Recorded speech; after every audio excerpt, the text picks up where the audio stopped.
Ibu ingin balas dendam untuk putrinya. Dia berpura-pura menjadi terapis kecantikan. Memanfaatkan saat lawan menutup matanya untuk menikmati. Dia mengoleskan blotting oil di wajahnya. Lalu mengoleskan jeli mask. Hanya 2 lubang hidung yang terlihat di wajahnya. Dia tidak merasakan niat membunuhnya. Sebaliknya malah menyenandungkan lagu daerah. Selanjutnya sang ibu memegang bungkus makanan. Setelah membuka keran, air keluar. Dia memasukkan sisa separuh pot gips ke dalam air. Sambil menggunakan tangannya untuk mengaduk adonan. Dia mengaku akan melakukannya gratis hari ini. Lawan dengan gembira mengangkat tangan dan menari. Tidak menyadari bahaya yang akan datang. Sang ibu meraih tangannya, lalu menekannya ke pot plesteran. Dan membungkusnya dengan kertas perekat. Saat ini sang ibu menambah kecepatannya. Lalu duduk di atas lawan. Dia turun dari tempat tidur. Satu tangan memegang sisa plester.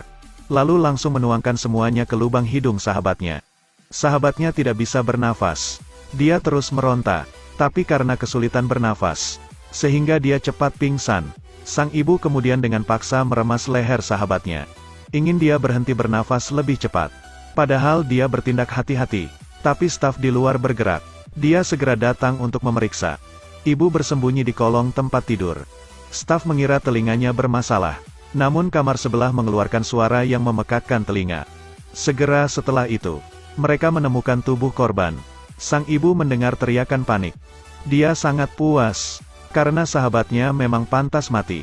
Jika bukan karenanya, putrinya yang berusia 6 tahun tidak akan mati. Beberapa bulan yang lalu Sung Jun sedang akan menjemput putrinya.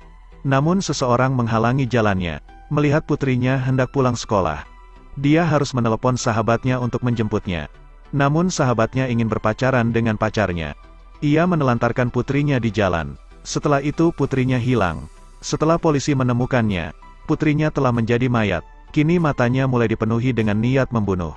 Satu-satunya tujuannya adalah balas dendam. Setelah keluar dari salon kecantikan, dia langsung mendatangi guru anaknya.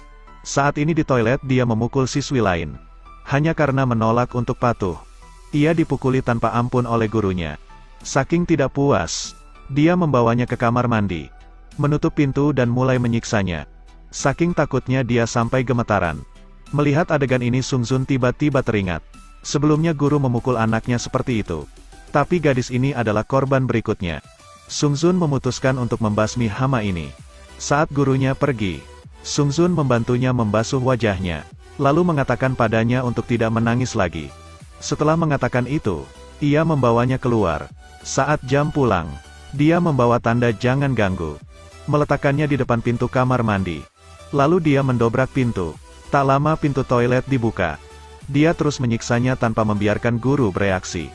Segera setelah itu polisi tiba di tempat kejadian. Polisi memberitahu atasan bahwa guru itu ditusuk 20 kali berturut-turut. Entahlah lebih aneh lagi kejadian di salon kecantikan juga hampir sama. Mereka langsung memeriksa kamera. Tapi dia melihat sosok Sung Jun.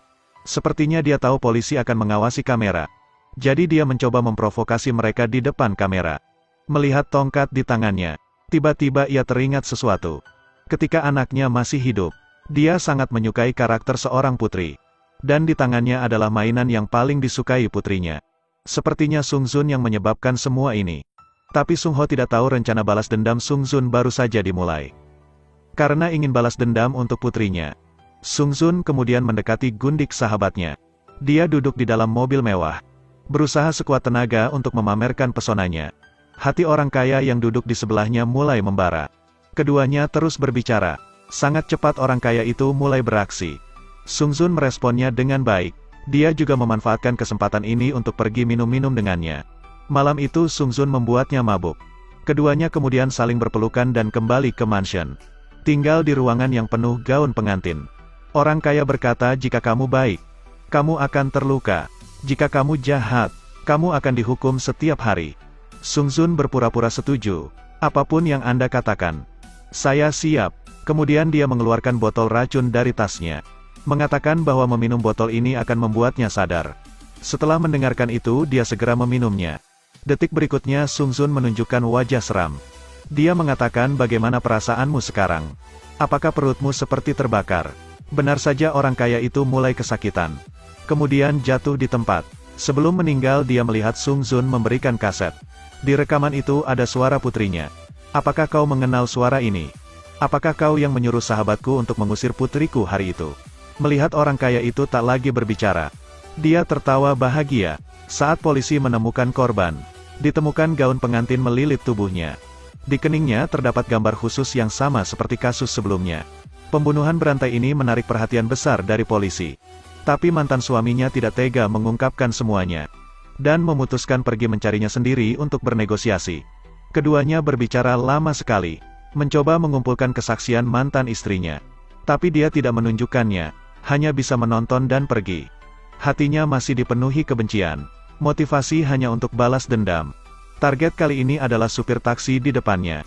Dia sengaja memesan mobil pada tengah malam. Setelah masuk ke dalam mobil, dia memasukkan disk ke pemutar musik. Dia mendengarkan suara putrinya. Bahkan sang supir memujinya. Dia bernyanyi dengan sangat baik. Saat itulah Sung Jun menampakkan senyum yang tidak wajar, menirukan tangisan seorang gadis dan berkata, "Paman, aku hanya punya uang 20.000 dong. Bisakah kamu mengantarku?"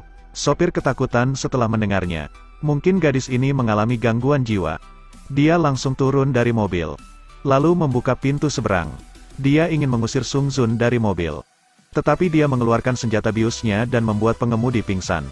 Ternyata pada hari kematian putrinya, dia duduk di mobil pengemudi ini. Tetapi hanya karena dia kekurangan ongkos, anaknya diusir keluar dari mobil di tengah jalan. Dia memberi kesempatan kepada si cabul untuk menangkapnya, hingga berujung kematian tragis. Saat ini wajah pengemudi diikat, dan mobil berada di tangga. Sung Jun mendorong mobilnya. Mobil langsung menukik. Supir itu musnah. Saat polisi tiba di tempat kejadian, mereka menemukan disk. Setelah membuka disk, dia terkejut mendengar suara putri Sung Jun.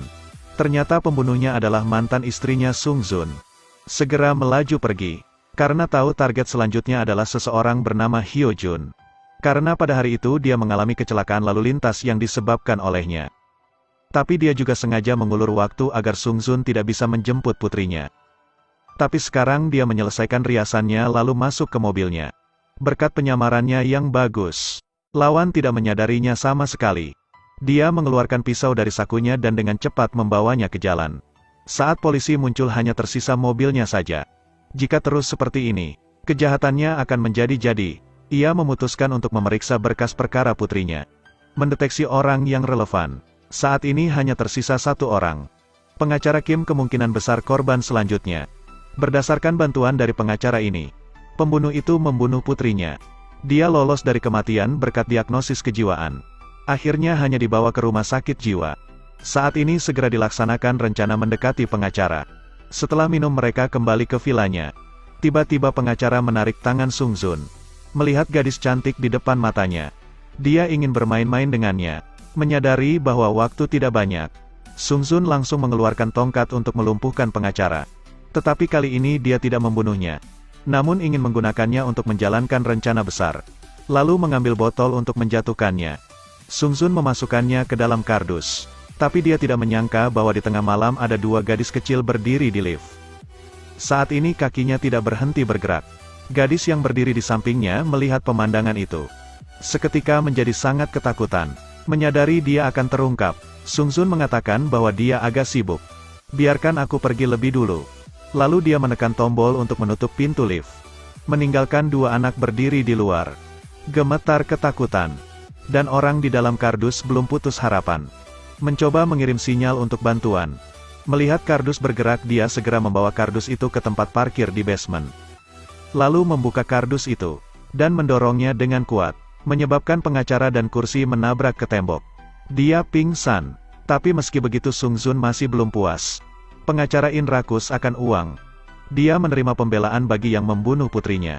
Mengubah penjahat pedofil dari orang biasa menjadi pasien di rumah sakit jiwa. Tapi Sung Jun tidak ada niat untuk mengambil nyawanya. Dia ingin mengambil langkah penting berikutnya.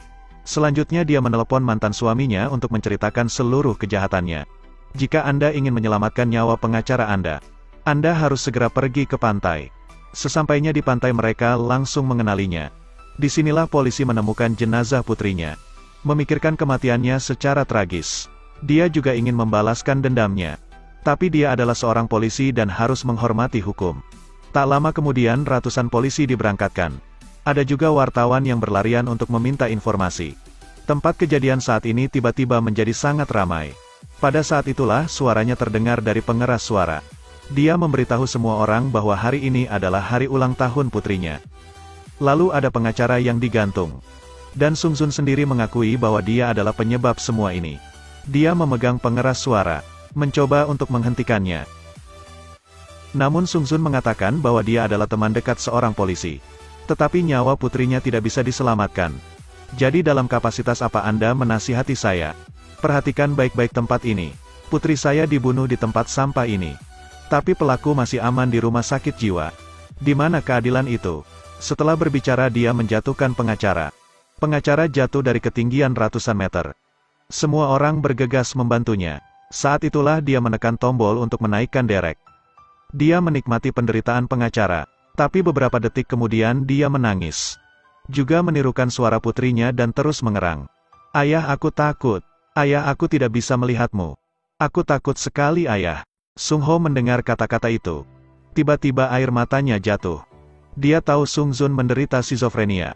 Untuk menyemangatinya Sung Ho dengan lembut meniru suara putrinya. Sung Jun tidak memperhatikan. Polisi terus mendekati posisinya. Lalu dengan cepat melemparkan bom asap ke dalam. Dia tidak sempat bereaksi. Dan begitu saja polisi menangkapnya. Saat ini dia mencoba menarik tuas untuk membunuh pengacara. Di saat berbahaya polisi segera menutup saklar. Pengacara diselamatkan. Tapi dibawa ke kantor polisi. Di dalam mobil polisi Sung Jun menjadi gila. Mulutnya terus memanggil nama putrinya. Setiap orang mengira dirinya sakit jiwa. Berkat itu dia diputuskan untuk dirawat di rumah sakit jiwa. Mendapat perawatan selama 6 bulan. Tetapi ketika melihat berita, dalam hatinya dipenuhi dengan rasa bersalah. Lalu dia pergi ke rumah sakit jiwa. Melihat ke dalam lalu memberitahunya bahwa dia bukan lagi polisi. Dia bahkan memberinya sebuah Alkitab. Berharap dia bisa melepaskan kebencian. Menjadi orang yang berguna. Tapi dia tidak mendengarkan apa yang Sung Ho katakan.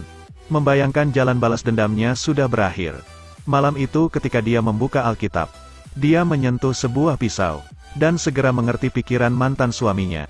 Setelah dia berkeliling di rumah sakit jiwa. Dia menghampiri orang yang membunuh putrinya.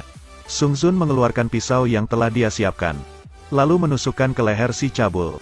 Dia tergeletak di atas meja. Batinnya benar-benar terbebaskan.